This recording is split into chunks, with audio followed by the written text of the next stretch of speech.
Eh bien, bonjour à tous, j'espère que vous allez bien. On se retrouve aujourd'hui pour parler de Genshin Impact. On va parler du nouvel événement, donc la chasse au Géosaur, qui est le dernier événement de la 1.3. Et on ira un peu parler des petites suppositions par rapport à la 1.4. Ensuite, on est sur le site ici officiel de Genshin Impact. Je vous mettrai le lien de cet article dans la vidéo, donc détail de l'événement chasse au Géosaur. La guilde des aventuriers a reçu ces derniers jours un nombre alarmant de rapports faisant mention de la présence d'élémentosaures, ces créatures particulièrement dangereuses. Catherine cherche à l'IU des aventuriers pour mener l'enquête. Accomplissez les missions qui vous sont proposées pour obtenir des primogèmes. Une fois chaque mission terminée, vous pouvez également obtenir des récompenses supplémentaires. Moras, leçon du héros, minerai de renforcement, etc. En fonction des personnages que vous aurez choisis pour l'effectuer. On a du coup 3 rangs de missions, des rangs S, des rangs A et des rangs B. Les rangs S donnent 20 primogèmes, les rangs A donnent 15 primogèmes et les rangs B donnent 10 primogèmes. Les items bonus sont différents en fonction du rang. On voit qu'en rang S, on a soit 4 leçons du héros, soit 40 000 moras, soit 8 minerais de renforcement mystique. En reward de rang B, on a 3 leçons du héros, ou 30 000 moras, ou des livres d'augmentation d'aptitude. Et en rang B, on a 2 leçons du héros, ou 20 000 moras, ou 4 minerais de renforcement mystique, ou des items d'amélioration d'armes, voilà, tout simplement. L'événement du coup dure de aujourd'hui, donc du 5 mars jusqu'au 12 mars. La récupération des récompenses, elle court encore jusqu'au 15 mars, donc 3 jours après. Voici la présentation de l'événement. On ira voir in-game également comment ça se présente, hein. Il suffit que vous choisissiez la mission que vous voulez remplir, vous choisissez les personnages que vous voulez y envoyer. Chaque mission vous demande des éléments particuliers, donc des personnages d'éléments particuliers pour augmenter vos chances d'obtenir la récompense bonus. Et du coup, c'est tout. Vous allez pouvoir également débloquer des missions, euh, comment, des missions particulières qui vont vous permettre d'avoir des récompenses supplémentaires, donc ce qu'on appelle les expéditions punitives seront également disponibles lors de l'événement. Vous pouvez accéder aux expéditions punitives à gauche, page des missions, chasse aux géosaures, un marqueur indiquant l'emplacement des géosaures apparaîtra sur la carte.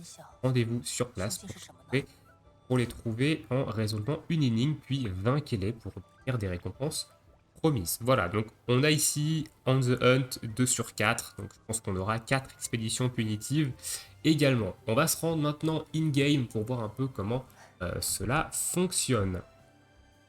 Hop, nous sommes donc in-game. Avant d'aller voir comment cela fonctionne, non, on va d'ailleurs aller voir tout de suite comment cela fonctionne in-game.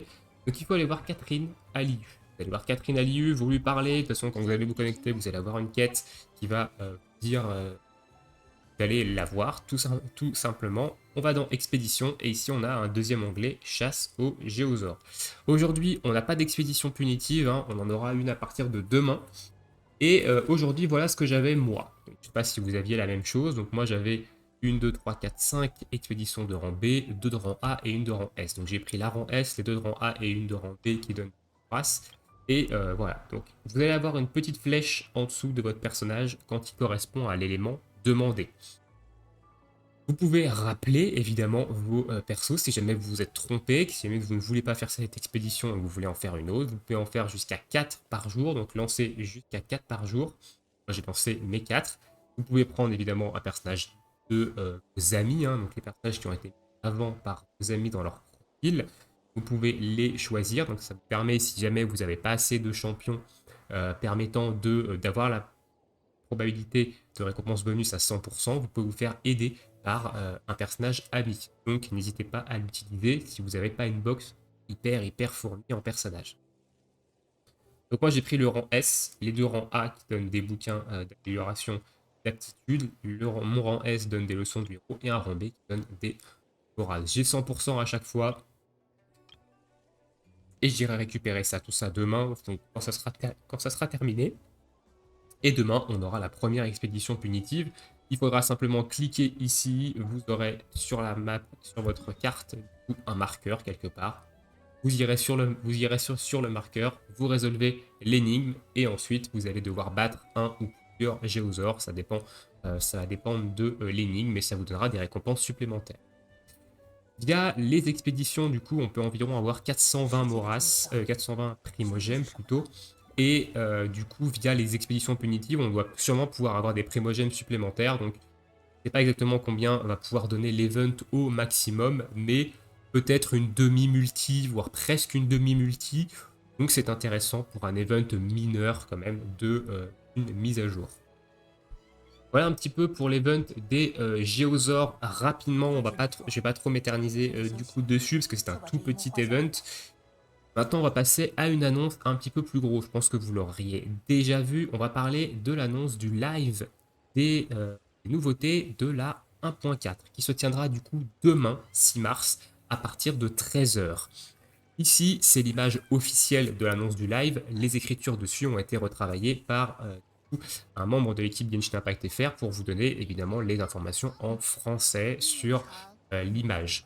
On y voit sur cette image un décor de Mondstadt, ici avec les chrysanthèmes, et on y voit également Venti et Jean à droite. Donc ici on a Aether et Luminé. Donc on peut supposer que déjà cette mise à jour va tourner autour de Mondstadt, comme la mise à jour 1.3 tournait autour de l'IU, la 1.4 devrait tourner autour de Mondstadt. Et du coup, ici, on aurait potentiellement un retour en bannière de Venti, peut-être un passage dans la perma par la suite, voire, et un retour, du coup, enfin une bannière de rate-up de Jean, comme on a eu pour Keking pour la 1.3. Alors ici, on a deux potentielles bannières d'annoncer. Pas de nouveaux personnages, apparemment, à l'horizon. Il y a des rumeurs comme quoi Rosaria ferait partie de l'une de ces bannières.